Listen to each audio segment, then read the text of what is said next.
ദൈവത്തിൻ്റെ അതിപരിശുദ്ധമേറിയ നാമം വാഴ്ത്തപ്പെടുമാറാകട്ടെ. ഈ ദിവസത്തിലും ഈ യൂട്യൂബ് ചാനലിലൂടെ ദൈവത്തിൻ്റെ മാറ്റമില്ലാത്ത തിരുവചന സത്യങ്ങൾ സംസാരിക്കുവാൻ ദൈവം നൽകിയതായ വിലയേറിയ അവസരത്തെ ഓർത്ത് ദൈവത്തിന് ഞാൻ നന്ദി പറയുന്നു.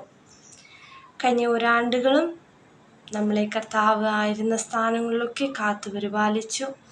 അതുപോലെ തന്നെ കഴിഞ്ഞ നാളുകളിലൊക്കെ നമ്മുടെ ജീവിതങ്ങളിൽ പലവിധമായ ആവശ്യങ്ങളുണ്ടായിരുന്നു, പലവിധമായ പ്രതികൂലങ്ങളുണ്ടായിരുന്നു. എല്ലാവറ്റിൻ്റെയും നടുവിൽ ദൈവം നമ്മെ കണ്ണിൻമണി പോലെ കാത്തു പരിപാലിച്ച് ഒരാപത്തും കൂടാതെ വണ്ണം ദൈവം നമുക്ക് വേണ്ടതെല്ലാം നൽകി കഷ്ടതയായിരുന്ന സമയത്തൊക്കെയും നമ്മളെ കൈവിടാതെ കരം പിടിച്ച് ദൈവം നടത്തിയ വിധങ്ങളെ ഓർത്ത് ഞാൻ ദൈവത്തെ സ്തുതിക്കുന്നു.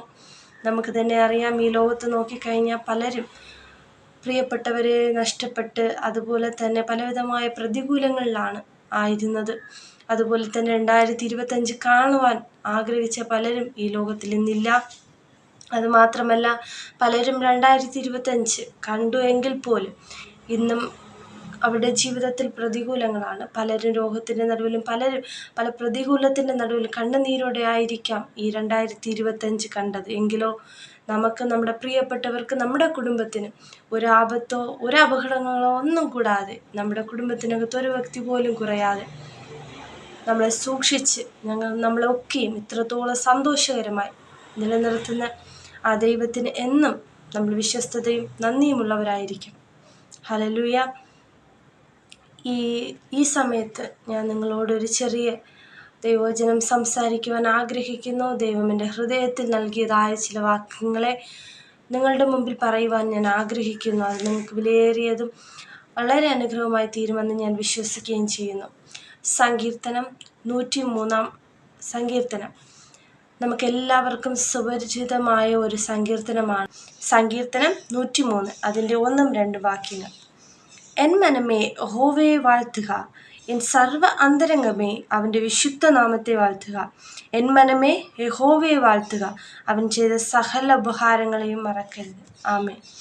അപ്പോൾ ഈ വാക്യം അടിസ്ഥാനമാക്കിക്കൊണ്ടാണ് ഞാൻ നിങ്ങളോട് ചില വർത്തമാനങ്ങൾ പറയുവാൻ ആഗ്രഹിക്കുന്നത്.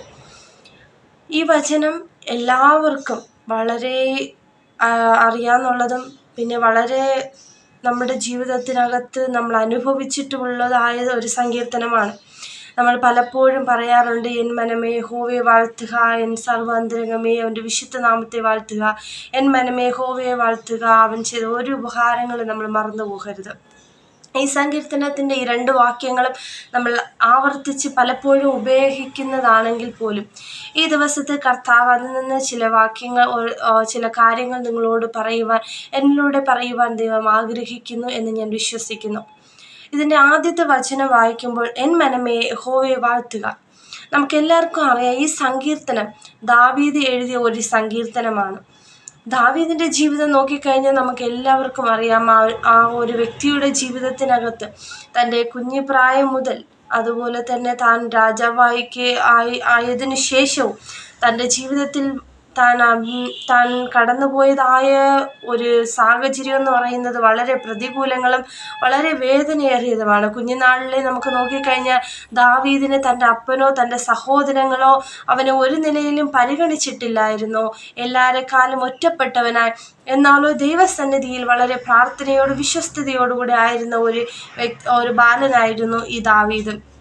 പിന്നെ രാജാവായി അതിനുശേഷം തൻ്റെ സ്വന്തം മകൻ തന്നെ കൊല്ലുവാനും തന്നെ നശിപ്പിക്കുവാനും വരുന്നതായ സാഹചര്യങ്ങൾ, അങ്ങനെ ഒത്തിരി താൻ സ്നേഹിച്ച പലരും തനിക്ക് വിരോധമായി എഴുന്നേറ്റ് വരുന്ന ഒരു സാഹചര്യമാണ് ദാവീദിൻ്റെ ജീവിതത്തിൽ നാം കാണുന്നത്. അങ്ങനെയുള്ള ഒരു വ്യക്തി തൻ്റെ ജീവിതത്തിൽ എത്രയോ പ്രതികൂലങ്ങൾ, സ്വന്തം മകൻ പോലും തനിക്കെതിരായി എഴുന്നേറ്റ് വന്നിട്ട് പോലും തൻ്റെ ജീവിതത്തിനകത്ത് എത്രയും പ്രതികൂലങ്ങളും കഷ്ടത നിറഞ്ഞ സാഹചര്യങ്ങളും എല്ലാം ഉണ്ട്. എങ്കിൽ പോലും ദൈവത്തെ മറന്നു കളയാതെ അല്ലെങ്കിൽ ദൈവത്തെ ത്യജിച്ച് കളയാതെ താൻ പറയുന്ന ഒരു വാക്യമാണ്, എൻ മനമേ യഹോവയെ വാഴ്ത്തുക. ഹല്ലേലൂയ. നമ്മുടെ ജീവിതത്തിനകത്ത് ദാവീദിനെ പോലെ ചില അവസ്ഥകൾ നമ്മുടെ ജീവിതത്തിൽ ഒരുപക്ഷെ വന്നില്ലായിരിക്കാം. പക്ഷേ ഇതിനേക്കാളും ചെറിയ ചില വിഷയങ്ങൾ നമ്മുടെ ജീവിതത്തിലേക്ക് വരുമ്പോഴത്തേക്കും നാം പറയാറുണ്ട്, ദൈവത്തിനെ ഇനി സ്തുതിച്ചിട്ട് എന്തിനാ, ദൈവത്തിന് വേണ്ടി ഇനി നിന്നിട്ട് നാം എന്ത് ചെയ്യുവാനാ പോകുന്നത്. അങ്ങനെ മനസ്സ് മടിച്ച് പിന്മാറിപ്പോകുന്ന അവസ്ഥകൾ നമ്മുടെ ജീവിതത്തിൽ വന്നിട്ടുണ്ട്. എങ്കിൽ പോലും ദാവീദുടെ ജീവിതത്തിനകത്ത് അതിനേക്കാളും കഠിനമേറിയ അനുഭവങ്ങളും സാഹചര്യങ്ങളും പ്രതികൂലങ്ങളും തൻ്റെ ജീവിതത്തിൽ ആഞ്ഞടിച്ചപ്പോഴും ദാവീദ് പറഞ്ഞത് ഇങ്ങനെയാണ്: എൻ്റെ മനമേ യഹോവയെ വാഴ്ത്തുക. ഹല്ലേലൂയ. നമ്മുടെ ജീവിതത്തിനകത്ത് ദൈവം ഇന്ന് ആഗ്രഹിക്കുന്നത്, നമ്മുടെ ജീവിതത്തിൻ്റെ അവസ്ഥകൾ ദൈവം അറിയുന്നുണ്ട്. നമ്മുടെ ജീവിതത്തിനകത്ത് ഒരു ആവശ്യം അല്ലെങ്കിൽ നമ്മുടെ ജീവിതത്തിനകത്ത് ചില പ്രതികൂലങ്ങൾ ഉണ്ടെങ്കിൽ പോലും അത് നമ്മൾക്കറിയാവുന്നതുപോലെ നമ്മളെ അറിയുന്ന ഒരു ദൈവമുണ്ട്. ആ ദൈവത്തിന് ഇന്ന് നമ്മൾ ഏത് സാഹചര്യത്തിൽ കൂടെയാണ് കടന്നു ചെല്ലുന്നത്, ഇന്ന് നമ്മൾ ഏത് പ്രതികൂലത്തിലൂടെയൊക്കെ ആണ് കടന്നു ചെല്ലുന്നത്, ഓരോ ദിവസവും ഇനി എങ്ങനെയാണ് നാളെ, ഇനി എങ്ങനെയാണ് ഞാൻ ഈ വിഷയത്തിനകത്ത് മുന്നോട്ട് പോകുന്നതെന്ന് പതറി നിൽക്കുന്നത് ദൈവം കാണുന്നുണ്ട്. ഇതൊക്കെ കണ്ടിട്ടാണ് എങ്കിൽ പോലും ആ ദൈവം നമ്മോട് കൂടെ ഇരുന്ന് നമ്മിൽ നിന്ന് ആഗ്രഹിക്കുന്നത്, ഈ കഷ്ടതയിലും ഇവൻ എനിക്ക് വേണ്ടി നിൽക്കണം, ഇവൻ എനിക്ക് വേണ്ടി നിൽക്കണം. ഈ കഷ്ടതയിലും ദൈവത്തെ സ്തുതിക്കുന്ന ഒരു ഹൃദയം ഇവനോ അല്ലെങ്കിൽ ഇവൾക്ക് ഉണ്ടാകണമെന്ന് ദൈവം നമ്മിൽ നിന്ന് ആഗ്രഹിക്കുന്നുണ്ട്. ഹല്ലേലൂയ. ഈ 2025 നമ്മുടെ ജീവിതത്തിൽ കഷ്ടത വരില്ല എന്ന് പറയാൻ കഴിയില്ല. ഉറപ്പായിട്ടും നമ്മൾ ക്രിസ്തീയ ജീവിതത്തിലായിരിക്കുമ്പോൾ നമ്മുടെ ജീവിതത്തിനകത്ത് പ്രതികൂലങ്ങളുണ്ട്, പ്രതിസന്ധികളുണ്ട്. നമ്മൾ സ്നേഹിച്ചവരിൽ നിന്ന് അല്ലെങ്കിൽ നമ്മൾ വിചാരിച്ച ഒരു വ്യക്തിയിൽ നിന്ന്, വിചാരിക്കാത്ത ഒരു വ്യക്തിയിൽ നിന്ന്, അല്ലെങ്കിൽ നമ്മൾ ഏറ്റവും പ്രിയപ്പെട്ടവരായി കരുതിയ വ്യക്തിയിൽ നിന്നായിരിക്കും നമ്മുടെ പ്രതികൂലങ്ങൾ നമുക്ക് നേരെ ആഞ്ഞടിക്കുന്നത്. എങ്കിൽ പോലും അവിടെയൊക്കെ പതറാതെ പിടിച്ചു നിന്ന് ദാവീദിനെ പോലെ എൻ്റെ മനമേ യഹോവയെ വാഴ്ത്തുക എന്നുള്ള സ്തുതിയും സ്തോത്രവും നമ്മുടെ ഹൃദയത്തിൽ ഉണ്ടായിരിക്കണം. ഹല്ലേലൂയ. ഒരിക്കലും പ്രതികൂലങ്ങളെ കണ്ടിട്ട് അല്ലെങ്കിൽ നമ്മൾ സ്നേഹിച്ചവർ ഒരുപക്ഷെ നമ്മളെ വിട്ടുകളഞ്ഞ് പോയെന്ന് പറഞ്ഞ് ആ ഒരു വിഷമത്തിൽ, ആ ഒരു വളരെ വേദനയേറെ അനുഭവത്തിൽ ഇരുന്നു കൊണ്ട് ഒരിക്കലും ദൈവത്തെ സ്തുതിക്കാതിരിക്കരുത്. എന്ത് തന്നെ എൻ്റെ ജീവിതത്തിൽ കടന്നു വന്നാലും ഈ 2025 ഞാൻ ദൈവത്തെ സ്തുതിക്കും എന്നുള്ള ഉറച്ച തീരുമാനം നമ്മുടെ ജീവിതത്തിൽ നാം ഇന്ന് എടുക്കണമെന്ന് ദൈവം നമ്മിൽ നിന്ന് ആഗ്രഹിക്കുന്നുണ്ട്. ആ ദാവീദ് പറഞ്ഞത്, എൻ മനമേ യഹോവയെ വാഴ്ത്തുക, എൻ്റെ സർവാന്തരംഗമേ അവൻ്റെ വിശുദ്ധ നാമത്തെ വാഴ്ത്തുക. ഹല്ലേലൂയ. പലപ്പോഴും നമ്മുടെ ജീവിതത്തിനകത്ത് അശുദ്ധികൾ വരാറുണ്ട്. എങ്കിൽ പോലും അതൊക്കെ നമ്മളോട് ക്ഷമിച്ചിട്ട് നമുക്കറിയാം, മനുഷ്യർ നമ്മുടെ ചില സ്വഭാവങ്ങൾ അല്ലെങ്കിൽ നമ്മളിൽ നിന്ന് ഇഷ്ടപ്പെടാത്ത എന്തെങ്കിലും കാണുമ്പോഴത്തേക്ക് നമ്മളെ വിട്ട് മാറിപ്പോകും. എന്നാൽ ദൈവം വിശുദ്ധനാണ്, പരിശുദ്ധനാണ്. എങ്കിൽ പോലും നമ്മെ സ്നേഹിച്ച് പിന്നെയും നമ്മൾ ദൈവത്തോട് ചേരണമെന്ന് ആഗ്രഹിച്ച് കാത്തിരിക്കുന്ന ഒരു ദൈവത്തെയാണ് നമ്മൾ ആരാധിക്കുന്നത്. അതുകൊണ്ട് തന്നെ ഈ നാളുകൾ ആ ദൈവത്തെ, ആ വിശുദ്ധ ദൈവത്തെ ഒരിക്കലും മറന്നു പോകരുത്. ആ ദൈവത്തിന് വേണ്ടി എന്തും ചെയ്യുവാനുള്ള ഉറപ്പും ധൈര്യവും ഉള്ളവരായി എന്തും ഞാൻ ദൈവത്തിന് വേണ്ടി ചെയ്യും, ദൈവം ആഗ്രഹിക്കുന്നില്ലെങ്കിൽ ഞാൻ എഴുന്നേറ്റ് വരും എന്നുള്ള ഒരു ബോധത്തോടു കൂടെ ഈ നാളുകൾ ദൈവം നമ്മെ എഴുന്നേൽക്കുവാൻ സഹായിക്കുമാറാകട്ടെ. ഹല്ലേലൂയ. അതുപോലെ തന്നെ സങ്കീർത്തനക്കാരൻ 2-ാം വചനത്തിൽ പറയുന്നത് ഇപ്രകാരമാണ്: എൻ മനമേ യഹോവയെ വാഴ്ത്തുക, അവൻ ചെയ്ത ഒരു ഉപകാരങ്ങൾ മറന്നു പോരുന്നു. ഹല്ലേലൂയ. എന്തുകൊണ്ടാണ് ദാവീദ് ഇങ്ങനെ പറയുന്നത് നോക്കിക്കഴിഞ്ഞാൽ, തൻ്റെ ജീവിതത്തിൽ ദൈവം ചെയ്ത ഉപകാരങ്ങളെ ഒന്നുമല്ല, പല ഉപകാരങ്ങൾ ദൈവം ചെയ്തിട്ടുണ്ടെന്ന് ഉറപ്പുള്ള ദാവീദ് പറയുന്നുണ്ട്. ഒരു ഉപകാരങ്ങളെയും ഞാൻ മറന്നു പോയിട്ടില്ല. അതുകൊണ്ടാണ് നമ്മുടെ ജീവിതത്തിനകത്ത് എണ്ണി നോക്കിക്കഴിഞ്ഞാൽ, നമ്മൾ ജനിച്ച നാൾ മുതൽ ഇന്നേ വരയ്ക്കും നമ്മുടെ ജീവിതത്തെ നോക്കിക്കഴിഞ്ഞാൽ എത്രമാത്രം അനുഗ്രഹങ്ങൾ, എത്രമാത്രം നന്മകളുമാണ് നമ്മൾ ദൈവത്തിൽ നിന്ന് പ്രാപിച്ചത്. എന്നിട്ട് ദൈവത്തിൽ നിന്ന് പിന്മാറിപ്പോകുന്നവരായിട്ടാണ് നമ്മൾ ഇന്നായിരിക്കുന്നത്, അതോ ആ ദൈവത്തോട് അടുക്കുന്നവരായിട്ടാണ് ആയിരിക്കുന്നത്? ഹല്ലേലൂയ. ആ ചിന്ത നമ്മൾ തന്നെ നമ്മോട് ചോദിച്ചു നോക്കണം. ഹല്ലേലൂയ. നമ്മളിന്ന് ദൈവത്തോട് അടുക്കുന്നവരാണോ, അതോ ദൈവത്തെ വിട്ട് അകലുന്നവരാണോ എന്ന് നമ്മളൊന്ന് ഓർത്തു നോക്കണം. ദൈവം ചെയ്ത ഉപകാരങ്ങളെ മറന്നിട്ട് പിന്മാറിപ്പോകുന്ന വ്യക്തിയായിട്ടാണ് ഇന്ന് നമ്മൾ ദൈവസന്നിധിയിലായിരിക്കുന്നുവെങ്കിൽ, ദൈവത്തോട് അതിൻ്റെതായ ക്ഷമ ചോദിച്ചിട്ട് മടങ്ങി വരുമെങ്കിൽ ദൈവം നിശ്ചയമായും നമ്മളെ വിടുവിക്കും. നമ്മുടെ ആവശ്യങ്ങളുടെ മേൽ ദൈവം പ്രവർത്തിക്കുകയും ചെയ്യും. ഹല്ലേലൂയ. ദൈവം ചെയ്തതായ ഒരു ഉപഹാരങ്ങളെ മറന്നു പോകരുത്. പ്രിയപ്പെട്ടവരെ, തുടർന്നുള്ള വാക്യങ്ങളെ വായിക്കുമ്പോൾ ദൈവം എന്തൊക്കെ ഉപഹാരങ്ങളാണ് ചെയ്തിട്ടുള്ളതെന്ന് ദാവീദ് അവിടെ വ്യക്തമായി പറയുന്നുണ്ട്. ആദ്യം താൻ പറയുന്നത് 3, 4, 5 വാക്യങ്ങൾ വായിക്കുമ്പോൾ നിങ്ങൾക്ക് മനസ്സിലാക്കാൻ കഴിയുക, ദൈവം താൻ ചെയ്തതായ സകലവിധമായ പാവങ്ങളിൽ നിന്ന്, പാവത്തിൻ്റെ സ്വഭാവങ്ങളിൽ നിന്ന്, പലവിധമായ അശുദ്ധിയിൽ നിന്ന് ദൈവം നമ്മെ വിടുവിച്ചിരിക്കുന്നു, അല്ലെങ്കിൽ ദൈവം നമ്മളോട് ക്ഷമിച്ചിരിക്കുന്നു. പ്രിയപ്പെട്ടവരെ, ഇന്ന് നമ്മൾ ദൈവം ചെയ്ത ഉപഹാരങ്ങൾ എന്ത് എന്ന് ദൈവത്തോട് ചോദിക്കുകയാണെങ്കിൽ, അല്ലെങ്കിൽ നമ്മളോട് തന്നെ ചോദിക്കുകയാണെങ്കിൽ നമുക്ക് പറയുവാൻ കഴിയുക, ദൈവം എൻ്റെ സകല പാവത്തിൽ നിന്ന് എന്നെ വിടുവിച്ചതാണ് ഏറ്റവും വലിയ ഉപഹാരം ദൈവം ചെയ്തത്. ഈ ലോകത്തിനകത്ത് പല വ്യക്തികളും ദൈവത്തെ അറിയാതെ ഇന്നും പലവിധമായ പ്രതികൂലങ്ങളിൽ, അതുപോലെ ദൈവത്തെ അറിയാതെ എങ്ങനെയാണ് ജീവിക്കേണ്ടതെന്നറിയാതെ, ആരെയാണ് ആശ്രയിക്കേണ്ടത്, ആരെയാണ് വിശ്വസിക്കേണ്ടതെന്നറിയാതെ ലോകത്തിൽ പല നിലകളിൽ ഓടിക്കൊണ്ടിരിക്കുമ്പോൾ ആ സത്യദൈവത്തെ അറിയുവാനുള്ള അവസരം നിങ്ങൾക്കും എനിക്കും കിട്ടിയില്ലേ? ആ ദൈവം ചെയ്ത ഈ ഉപഹാരത്തെ നമുക്ക് മറക്കുവാൻ കഴിയുമോ? ഹല്ലേലൂയ. ഇന്നും ഒരുപക്ഷെ നമ്മുടെ കുടുംബത്തിനകത്ത്, നമ്മുടെ ജീവിതത്തിനകത്ത്, നമുക്കറിയാം, നമ്മുടെ കുടുംബത്തിനകത്ത്, നമ്മുടെ പ്രിയപ്പെട്ടവരുടെ ഇടയിൽ പോലും ദൈവത്തെ അറിയാതെ ഇരിക്കുന്ന പലരും ഉണ്ടായിരിക്കും. എങ്കിൽ പോലും ആ ഭാഗ്യം, ദൈവത്തെ അറിയേണ്ട ഭാഗ്യം നിങ്ങൾക്കും എനിക്കും കിട്ടിയതേ ഓർത്ത് ദൈവത്തെ നമുക്ക് സ്തുതിക്കാതെ ഇരിക്കുവാൻ കഴിയുമോ? അല്ലെങ്കിൽ ദൈവം ചെയ്ത ഈ ഉപഹാരത്തെ മറന്ന് ദൈവത്തെ വിട്ട് അകലുവാൻ നമുക്ക് കഴിയുമോ? അതുപോലെ തന്നെ നമ്മൾ പലവിധമായ രോഗങ്ങളാൽ ഭാരപ്പെട്ടിരുന്നവരുണ്ടായിരിക്കുക.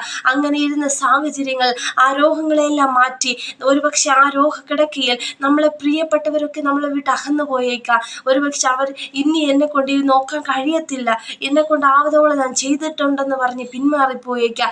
എങ്കിൽ പോലും ദൈവം നമ്മുടെ രോഗത്തിൽ നമ്മളെ വിട്ട് അകലാതെ നമ്മളോട് കൂടെ ഇരുന്ന് നമ്മളെ ഉപഹാരം ചെയ്ത് അതിൽ നിന്നൊക്കെ വിടുവിച്ച് ഇന്ന് സുഖത്തോടും ബലത്തോടും ആയിരിക്കുവാൻ ദൈവം നമ്മളെ സഹായിച്ചല്ലേ. ആ ഉപഹാരത്തെ നമുക്ക് എങ്ങനെ മറക്കുവാൻ കഴിയുക? അതുപോലെ തന്നെ പലവിധമായ മരണക്കിടക്കയിൽ മരണങ്ങൾ പ്രാണനെ നമ്മളിൽ നിന്ന് എടുത്തു കളയുന്ന അവസ്ഥകൾ വന്നിട്ട് പോലും ഇന്ന് നമ്മളെ ജീവനോടെ നിലനിർത്തിയ ഈ ദൈവത്തെ നമുക്ക് മറക്കുവാൻ കഴിയുമോ? അല്ലെങ്കിൽ ദൈവം ചെയ്ത ഈ ഉപഹാരത്തെ നമുക്ക് മറക്കുവാൻ കഴിയുമോ?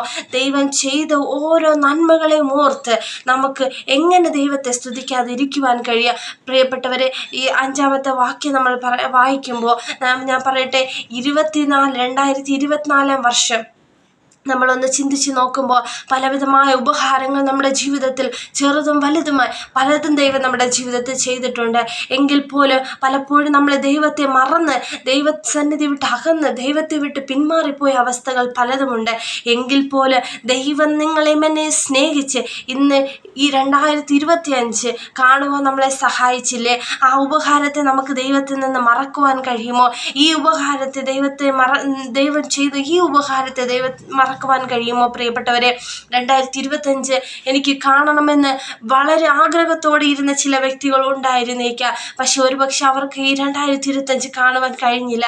ചില നന്മകൾ ഞാൻ അനുഭവിക്കണം, എനിക്ക് കാണണമെന്ന് പറഞ്ഞ് കാത്തിരുന്ന വ്യക്തികൾ ഒരുപക്ഷെ ഈ ലോകത്ത് ഉണ്ടാകാതെ ഈ ലോകത്തിൽ നിന്ന് ഇന്ന് മാറ്റപ്പെട്ടു പോയി. എങ്കിലോ നിങ്ങൾക്കും എനിക്കും ഈ ദിവസം കാണുവാൻ ദൈവം സഹായിച്ചു. 2025 അവസാന നാളുകൾ നമ്മൾ ദൈവത്തിൻ്റെ തിരുസന്നിധിയിൽ പോയി പല സാക്ഷ്യങ്ങൾ നമ്മൾ പറഞ്ഞവരാണ് അല്ലേ? പ്രിയപ്പെട്ടവരെ, നമ്മൾ പല സാക്ഷ്യങ്ങൾ പറഞ്ഞു. 2024 ദൈവം എന്നെ ഈ പ്രകാരമായൊക്കെ നടത്തി, എനിക്ക് ഇന്ന അനുഗ്രഹങ്ങൾ ദൈവം ചെയ്തു എന്ന് നമ്മൾ സാക്ഷീകരിച്ചവരാണ്. അതേ ദൈവത്തെ മറന്നു കളയരുത്, ദൈവം ചെയ്ത ഉപഹാരങ്ങളെ മറന്നു കളയരുത്. പ്രിയപ്പെട്ടവരെ, 2024 നമ്മുടെ ജീവിതത്തിൽ കൈപ്പേറിയ അനുഭവങ്ങൾ പലതും വന്നിട്ടുണ്ട്, വേദനയേറിയ അനുഭവങ്ങൾ പലതും വന്നിട്ടുണ്ട്. നമ്മുടെ ജീവിതത്തിനകത്ത് പലവിധമായ പ്രതികൂലങ്ങളും പ്രതിസന്ധികളും വന്നിട്ടുണ്ട്. പ്രിയപ്പെട്ടവർ മാറ്റപ്പെട്ടിട്ടുണ്ട് ചിലപ്പോൾ, അല്ലെങ്കിൽ പ്രിയപ്പെട്ടവർ നമ്മൾ നിന്ന് അകന്നു പോയിട്ടുണ്ട്. അങ്ങനെ പല സാഹചര്യങ്ങൾ വന്നു എങ്കിൽ പോലും ദൈവം ഇന്നും നമ്മളെ നിലനിർത്തി. 2025 നമ്മൾ കാലെടുത്ത് വെച്ചപ്പോൾ നമ്മൾ ഈ 5-ാമത്തെ സങ്കീർത്തനം 103:5 പറയുന്നത് ഞാൻ വായിക്കുമ്പോൾ ആ വചനത്തിൽ നിന്ന് ഒരു കാര്യം വ്യക്തമായി മനസ്സിലാക്കാൻ കഴിയുന്നു. ഈ 2025 നമുക്ക് നമ്മുടെ വായിൽ നിന്ന് പല നന്മകൾ പറയുവാൻ ദൈവം നമുക്ക് അവസരം തന്നിട്ടുണ്ട്. ഹല്ലേലൂയ. 2024 നമുക്ക് പലപ്പോഴും പ്രതികൂലമാണ്. എനിക്കിനി മുന്നോട്ട് പോകാൻ കഴിയത്തില്ല, എനിക്ക് മരിച്ചാൽ മതി, ഇനി എന്തിന് ഞാൻ ജീവിച്ചിട്ടെന്ന് പല ചോദ്യങ്ങൾ നമ്മുടെ മുമ്പിൽ വന്നിട്ട് പോലും എങ്കിൽ പോലെ 2025 നമ്മൾ കടന്നു വന്നപ്പോൾ നമുക്ക് പറയുവാൻ നമ്മുടെ വാഗുണ്ട് എത്ര നന്മകളാണ് ദൈവം ചെയ്തത് പറയുവാൻ ഉണ്ടായിരുന്നത്. പ്രിയപ്പെട്ടവരെ, ദൈവം ചെയ്ത ഒരു നന്മകളും നമ്മുടെ ജീവിതത്തെ മറന്നു പോകരുത്. ദൈവം നമുക്ക് വേണ്ടി ചെയ്ത ഒരു നന്മകളും ഒരിക്കലും നമ്മൾ മറന്നു പോകരുത്. എൻ്റെ ജീവിതത്തിൽ നിന്ന് ഞാൻ ഇപ്പോൾ ഒരു ചെറിയ കാര്യം ഞാൻ പറയുവാൻ ആഗ്രഹിക്കുന്നുണ്ട്. 2017 എൻ്റെ ജീവിതത്തിൽ വളരെ വളരെ പ്രതികൂലങ്ങളും പ്രതിസന്ധികളുമായിരുന്ന കാലഘട്ടമായിരുന്നു 2017. ഞാൻ ഒത്തിരി ശാരീരികമായിട്ട് മാനസികപരമായിട്ട് വളരെ തകർന്ന ഒരു നാളുകളായിരുന്നു ഈ 2017. പ്രത്യേകിച്ച് 2014 മുതൽ എൻ്റെ ജീവിതത്തിൽ ചില പ്രതിസന്ധികൾ കടന്നു വന്നു.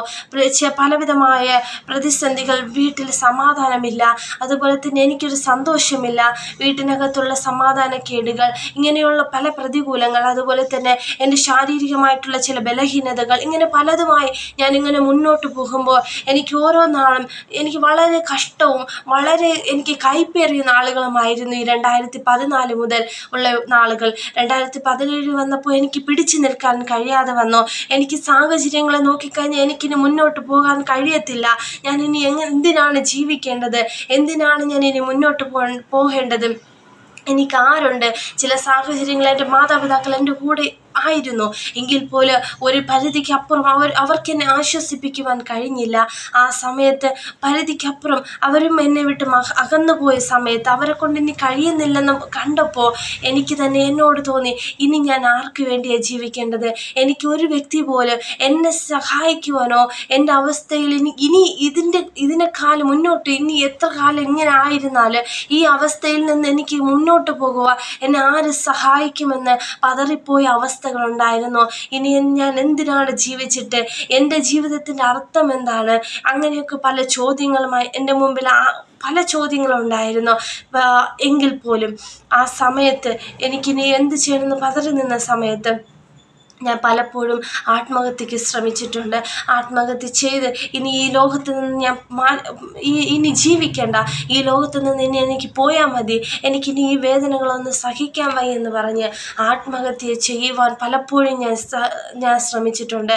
പലപ്പോഴും ഞാൻ പലതും ചെയ്തിട്ട് എനിക്ക് ചാവുവാൻ അല്ലെങ്കിൽ ആത്മഹത്യ ചെയ്യാൻ ശ്രമിച്ചിട്ട് എനിക്ക് ഈ ലോകത്ത് നിന്ന് ചാവുവാൻ കഴിഞ്ഞില്ല.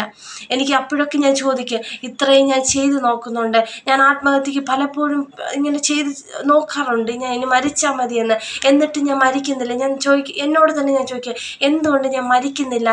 ഞാൻ ഇനി ജീവിച്ചിട്ട് കാര്യമില്ല, പക്ഷെ മരിക്കാൻ നോക്കിയിട്ട് മരിക്കാനും കഴിയുന്നില്ലെന്ന് പലപ്പോഴും ഞാൻ ചിന്തിച്ചിട്ടുണ്ട്. ആ സാഹചര്യങ്ങളിലൊക്കെയോ ഞാൻ ആ ചിന്തിച്ചതിനപ്പുറമായി ഞാൻ ഇനി എന്ത് ജീവിക്കണമെന്ന് പലപ്പോഴും ചോദ്യമായി നിന്നപ്പോഴാണ് 2017 ഞാൻ യേശുക്രിസ്തുവിനെ അറിയുന്നത്, ദൈവത്തെ യഥാർത്ഥമായി അറിയുന്നത്. ഞാൻ ക്രിസ്ത്യാനിയാണെങ്കിൽ യഥാർത്ഥമായി ഞാൻ ദൈവത്തെ രുചിച്ചറിഞ്ഞത് 2017 എൻ്റെ ജീവിതത്തിനകത്ത് യേശുക്രിസ്തു കടന്നു വന്നു. യേശുക്രിസ്തു എനിക്ക് സമാധാനം നൽകി, ഇതുവരെ ഇല്ലാത്ത ദൈവിക സന്തോഷം നൽകി. എൻ്റെ ജീവിതം യേശുവിന് ആവശ്യമുണ്ടെന്ന് എനിക്ക് മനസ്സിലായി. ഈ ലോകത്തിൽ അമ്മ മറന്നാലും അപ്പൻ മറന്നാലും സഹോദരങ്ങൾ മറന്നാലും പ്രിയപ്പെട്ടവർ പോയാലും അകന്നു പോയാലും ആര് നമ്മളെ കൈവിട്ടാലും ഉപേക്ഷിക്കാത്ത ഒരു ദൈവമുണ്ട്. നമ്മുടെ കണ്ണുനീര് കാണുന്ന, അല്ലെങ്കിൽ നമ്മുടെ ചോദ്യങ്ങളെ, നമ്മുടെ ജീവിത അവസ്ഥകളെ കണ്ട് നമ്മെ തേടി വരുന്ന ഒരു ദൈവമാണ് യേശുക്രിസ്തു. ആ ദൈവത്തെ, ഉപഹാരത്തെ മറന്നു പോകാൻ നമുക്ക് കഴിയുമോ? ഞാൻ പറയട്ടെ, 2017 ഞാൻ ദൈവത്തെ അറിഞ്ഞു. ദൈവത്തിനെ അറിഞ്ഞ സമയത്ത് അതുവരെ ഇല്ലാത്ത സന്തോഷം എൻ്റെ ജീവിതത്തിൽ കടന്നു വന്നു. അതുവരെ ഇല്ലാത്ത ദൈവിക സമാധാനം എൻ്റെ ജീവിതത്തിലേക്ക് കടന്നു വന്നു. ദൈവത്തെ കൂടുതൽ അറിയണമെന്ന്, ദൈവത്തിന് വേണ്ടി ജീവിക്കണമെന്നുള്ള ആ ഒരു ആഗ്രഹവും ആ ഒരു വളരെ താല്പര്യവും എൻ്റെ ജീവിതത്തിലേക്ക് ഉണ്ടായി. അങ്ങനെ ദൈവത്തെ അറിഞ്ഞു, ദൈവത്തിന് വേണ്ടി ജീവിക്കണമെന്ന് 2018 ഞാൻ ദൈവത്തിന് വേണ്ടി സമർപ്പിച്ച് ഞാൻ സ്നാനമേറ്റു.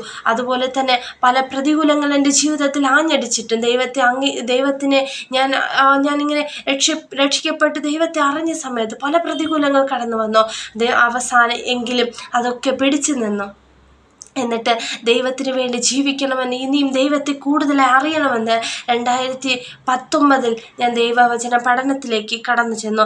അങ്ങനെ ദൈവവചനം പഠിക്കുവാനൊക്കെ ദൈവം എന്നെ സഹായിച്ചു. അങ്ങനെ ഞാൻ പ്രതീക്ഷിക്കാത്ത നിലകൾ എൻ്റെ ജീവിതത്തിനകത്ത് പല നന്മകളാണ് ദൈവം എനിക്ക് ചെയ്തത്. ആ ദൈവം ചെയ്ത ഉപകാരത്തെ എനിക്ക് മറക്കുവാൻ ഒരിക്കലും കഴിയത്തില്ല പ്രിയമുള്ളവരെ. പക്ഷേ അതുപോലെ തന്നെ പലപ്പോഴും ഞാൻ പതറിപ്പോയ ഒരു വിഷയമാണ്, അല്ലെങ്കിൽ ഒരുപാട് ഞാൻ ഭാരപ്പെട്ട വിഷയമായിരുന്നു എൻ്റെ ഭാവി ജീവിതം. എന്നാലോ ഞാൻ നനച്ചതിനും അധികമായി എൻ്റെ ജീവിതത്തിനകത്ത് ദൈവം പ്രവർത്തിച്ചു. എനിക്ക് നല്ല അനുഗ്രഹിക്കപ്പെട്ട ഭാവി ജീവിതം 2024 ദൈവം എനിക്ക് ഒരുക്കി നൽകി. അങ്ങനെ ദൈവം എൻ്റെ ജീവിതത്തിൽ ചെയ്ത എത്ര നന്മകൾ, ഇതൊക്കെ എത്ര പറഞ്ഞാലും മതി വരത്തില്ല. ഈ ഉപകാരങ്ങളൊന്നും എനിക്ക് മറക്കുവാൻ കഴിയത്തില്ല.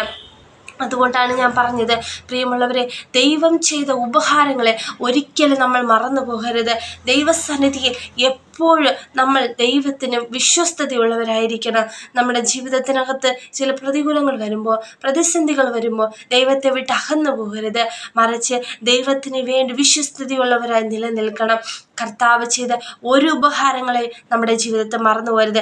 ഈ 2025 നമ്മുടെ ജീവിതത്തിൽ എന്ത് തന്നെ സംഭവിച്ചാലും, നല്ലതായാലും അല്ലെങ്കിൽ നമ്മുടെ ജീവിതത്തിൽ ചില ശോധനകളായാലും എന്ത് തന്നെ കടന്നു വന്നാലും അവിടെയൊക്കെ ദൈവം എൻ്റെ കൂടെയുണ്ട്. ദൈവത്തിന് ഞാൻ വിശ്വസ്തതയുള്ളവനായി ഞാൻ നിലനിൽക്കുമെന്നുള്ള ഉറച്ച തീരുമാനം എടുത്ത് ഞാൻ ഏതവസ്ഥയിൽ ഞാൻ ദൈവത്തെ സ്തുതിക്കുമെന്നുള്ള ഉറച്ച തീരുമാനത്തോടുകൂടെ നമുക്കായിരിക്കാം. ദൈവം നമ്മളെ സഹായിക്കട്ടെ. ഈ വചനങ്ങളാൽ ദൈവം നമ്മളേവരെയും അനുഗ്രഹിക്കുമാറാകട്ടെ. കണ്ണുകളെ അടച്ച് ഒരു നിമിഷം നമുക്ക് പ്രാർത്ഥിക്കാം. നിങ്ങൾക്ക് വേണ്ടി ഞാൻ പ്രാർത്ഥിക്കുവാൻ ആഗ്രഹിക്കുന്നു. കണ്ണുകളെ അടയ്ക്കാം. സ്നേഹമേറിയ വളരെ ഞങ്ങളെ സ്നേഹിക്കുന്ന ഞങ്ങളുടെ കർത്താവായ യഹോവേ, യേശുവേ, ഈ നല്ല സമയത്തെ ഓർത്ത് ദൈവത്തെ സ്തുതിക്കുന്നു. കർത്താവെ, ഇങ്ങനെ ഒരു കൂടിവരവ് ഈ യൂട്യൂബ് ചാനലിലൂടെ ഞങ്ങൾക്ക് ദൈവം നൽകിയതിനെ ഓർത്ത് ദൈവത്തെ സ്തുതിക്കുന്നു. കർത്താവെ, ദൈവം തന്ന ചില ആലോചനകളെ പ്രിയപ്പെട്ടവരുടെ മുമ്പിൽ ഞാൻ പങ്കുവച്ചിട്ടുണ്ട്. കർത്താവെ, അങ്ങേത് ഒരു നോക്കത്തോടാണ് ഈ വചനങ്ങൾ എന്നിലൂടെ ദൈവം സംസാരിച്ചത്, അത് ക്രിയ ചെയ്യണം. ചില ഹൃദയങ്ങളോട് ദൈവം സംസാരിക്കണം. ചില വ്യക്തികളോട് ദൈവം സംസാരിക്കണം. ഈ നാളുകൾ ഏത് കഷ്ടതയിലും, ഏത് പ്രതികൂലത്തിലും, ഏത് സാഹചര്യങ്ങളിലും ദൈവത്തെ സ്തുതിക്കുവാനുള്ള ഒരു ഹൃദയം പ്രിയപ്പെട്ടവർക്ക് ദൈവം നൽകണം. അതുപോലെ തന്നെ കർത്താവ് ചെയ്ത ഒരു ഉപകാരങ്ങളെ മറന്നു പോകാതെ എപ്പോഴും ദൈവത്തിന് വിശ്വസ്തതയുള്ളവരായിരുന്നു ഈ 2025 കർത്താവിന് വേണ്ടി ഒന്നുകൂടെ തങ്ങളുടെ ജീവിതത്തെ സമർപ്പിച്ച് കർത്താവിൻ്റെ സന്നിധി വിശ്വസ്തയോടുകൂടെ കാണപ്പെടുവാൻ പ്രിയപ്പെട്ടവരെ സഹായിക്കണം. ആരെങ്കിലും രോഗത്തോട് അല്ലെങ്കിൽ ഏതെങ്കിലും പ്രതിസന്ധിയിലും ഏതെങ്കിലും ഭാരത്തോടായിരിക്കുന്നുവെങ്കിൽ പ്രിയപ്പെട്ടവരെ ദൈവം അതിൽ നിന്ന് വിടുവിച്ച്, ആരെങ്കിലും പല വിഷയങ്ങൾക്ക് വേണ്ടി പ്രാർത്ഥിച്ചും കാത്തുമിരിക്കുന്നെങ്കിൽ അത് ആ വിഷയത്തിനൊക്കെ മറുപടി അയച്ച് എൻ്റെ ദൈവം അവരെ മാനിക്കണം. കർത്താവ് അവരെ അനുഗ്രഹിച്ച് ഈ 2025 അവർക്കൊരു അനുഗ്രഹമാക്കി കൊടുത്ത് കാത്തിരിക്കുന്ന പ്രാർത്ഥിക്കുന്ന വിഷയത്തിന് മറുപടി നൽകി ദൈവം പ്രിയപ്പെട്ടവരെ മാനിക്കണം. കർത്താവ് തന്നെ സഹായിക്കണം. ഓരോരുത്തരെയും പേരായി ദൈവം അനുഗ്രഹിക്കുന്ന കൃപയ്ക്കായി സ്തോത്രം ചെയ്യുന്നു. പ്രാർത്ഥന കേട്ട കൃപയ്ക്കായി സ്തോത്രം. യേശുവിൻ്റെ വിലയേറിയ നാമത്തിൽ തന്നെ. ആമേൻ, ആമേൻ. ദൈവം നിങ്ങളെ ധാരാളമായി അനുഗ്രഹിക്കുമാറാകട്ടെ. ആമേൻ.